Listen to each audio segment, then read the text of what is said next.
Pada suatu kali, bangsa itu bersungut-sungut di hadapan Tuhan tentang nasib buruk mereka. Dan ketika Tuhan mendengarnya, bangkitlah murkanya. Kemudian menyalalah api Tuhan di antara mereka dan merajalela di tepi tempat perkemahan.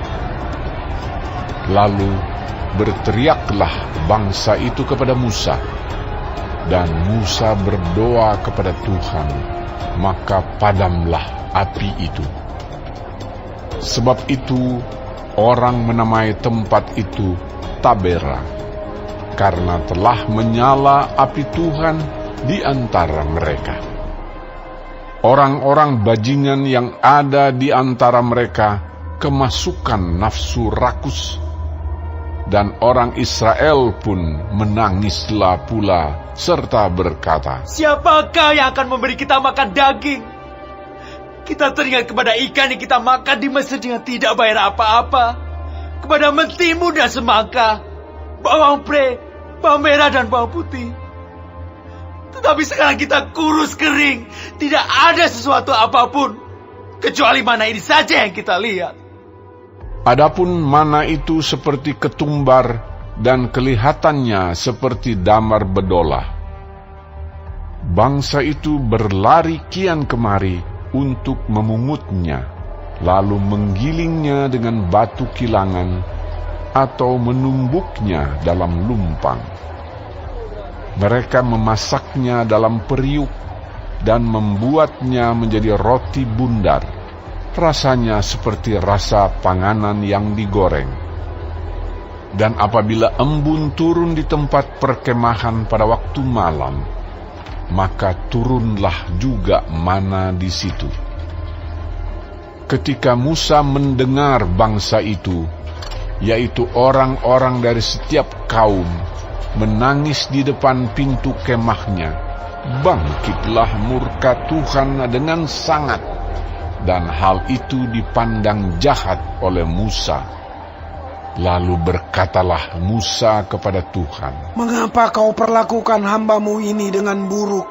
Dan mengapa aku tidak mendapat kasih karunia di mata-Mu? Sehingga Engkau membebankan kepadaku tanggung jawab atas seluruh bangsa ini. Akukah yang mengandung seluruh bangsa ini? Atau akukah yang melahirkannya? Sehingga Engkau berkata kepadaku, pangkulah dia seperti pak pengasuh memangku anak yang menyusu. Berjalan ke tanah yang Kau janjikan dengan bersumpah kepada nenek moyangnya. Dari manakah aku mengambil daging untuk diberikan kepada seluruh bangsa ini? Sebab mereka menangis kepadaku dengan berkata, berilah kami daging untuk dimakan. Aku seorang diri tidak dapat memikul tanggung jawab atas seluruh bangsa ini, sebab terlalu berat bagiku. Jika Engkau berlaku demikian kepadaku, sebaiknya Engkau membunuh aku saja. Jika aku mendapat kasih karunia di mata-Mu, supaya aku tidak harus melihat celakaku. Lalu berfirmanlah Tuhan kepada Musa, kumpulkanlah di hadapanku dari antara para tua-tua Israel 70 orang, yang kau ketahui menjadi tua-tua bangsa dan pengatur pasukannya. Kemudian bawalah mereka ke kemah pertemuan, supaya mereka berdiri di sana bersama-sama dengan engkau. Maka aku akan turun dan berbicara dengan engkau di sana. Lalu sebagian dari roh yang hinggap padamu itu akan kuambil dan kutaruh atas mereka. Maka mereka bersama-sama dengan engkau akan memikul tanggung jawab atas bangsa itu. Jadi tidak usah lagi engkau seorang diri memikulnya.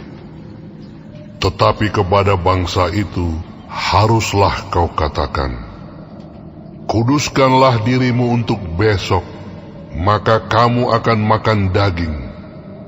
Sebab kamu telah menangis di hadapan Tuhan dengan berkata, siapakah yang akan memberi kami makan daging? Begitu baik keadaan kita di Mesir, bukan? Tuhan akan memberi kamu daging untuk dimakan. Bukan hanya 1 hari kamu akan memakannya, bukan 2 hari, bukan 5 hari, bukan 10 hari, bukan 20 hari, tetapi genap sebulan lamanya, sampai keluar dari dalam hidungmu, dan sampai kamu muak, karena kamu telah menolak Tuhan yang ada di tengah-tengah kamu, dan menangis di hadapannya dengan berkata, untuk apakah kita keluar dari Mesir? Tetapi kata Musa, bangsa yang ada bersama aku ini berjumlah 600.000 orang berjalan kaki. Namun kau berfirman, daging akan kuberikan kepada mereka, dan genap sebulan lamanya mereka akan memakannya. Dapatkah sekian banyak kambing domba dan lembu sapi disembelih bagi mereka, sehingga mereka mendapat cukup? Atau dapatkah ditangkap segala ikan di laut bagi mereka, sehingga mereka mendapat cukup? tetapi Tuhan menjawab Musa, masakan kuasa Tuhan akan kurang untuk melakukan itu? Sekarang engkau akan melihat apakah firman-Ku terjadi kepadamu atau tidak. Setelah Musa datang keluar, disampaikannya firman Tuhan itu kepada bangsa itu. Ia mengumpulkan 70 orang dari para tua-tua bangsa itu dan menyuruh mereka berdiri di sekeliling kemah. Lalu turunlah Tuhan dalam awan dan berbicara kepada Musa. Kemudian diambilnya sebagian dari roh yang hinggap padanya dan ditaruhnya atas ke-70 tua-tua itu.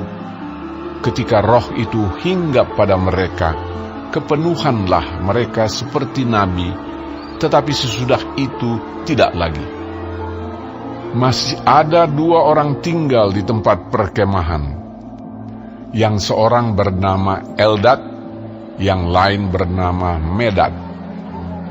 Ketika roh itu hinggap pada mereka, mereka itu termasuk orang-orang yang dicatat, tetapi tidak turut pergi ke kemah. Maka kepenuhanlah mereka seperti nabi di tempat perkemahan. Lalu berlarilah seorang muda memberitahukan kepada Musa, Eldad dan Medad kepenuhan seperti nabi di tempat perkemahan. Maka menjawablah Yosua bin Nun yang sejak mudanya menjadi abdi Musa, Tuanku Musa, cegahlah mereka. Tetapi Musa berkata kepadanya, apakah engkau begitu giat mendukung diriku? Kalau seluruh umat Tuhan menjadi nabi, oleh karena Tuhan memberi rohnya hinggap kepada mereka. Kemudian kembalilah Musa ke tempat perkemahan, dia dan para tua-tua Israel. Lalu bertiuplah angin yang dari Tuhan asalnya. Dibawanyalah burung-burung puyuh dari sebelah laut, dan dihamburkannya ke atas tempat perkemahan dan di sekelilingnya, kira-kira sehari perjalanan jauhnya ke segala penjuru, dan kira-kira 2 hasta tingginya dari atas muka bumi.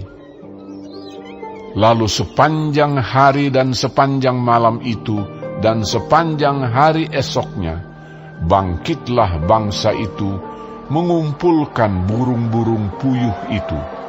Setiap orang sedikit-dikitnya mengumpulkan 10 homer. Kemudian mereka menyebarkannya lebar-lebar sekeliling tempat perkemahan.